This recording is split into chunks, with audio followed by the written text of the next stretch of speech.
کتنا اچھا ہوتا اگر زبان اور زبان میں کوئی فرق نہ ہوتا۔ کتابیں لفظوں سے نہیں ذائقوں سے لکھی جاتی اور ہم انہیں چاٹ جاتے۔ رات سونے سے پہلے اور دودھ پینے کے بعد گھر کا سب سے پرانا انسان نئے آنے والوں کو ان ذائقوں سے روشناس کراتا جو اس کے لیے بھی نئے تھے جب وہ نیا آیا تھا۔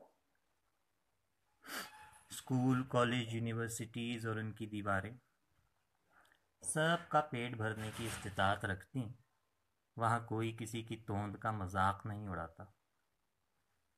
شاعر، ادیب، مفکر یہاں وہاں زبانیں لٹکائے دوڑتے، بھاگتے اور ایک دن گر کر مر جاتے۔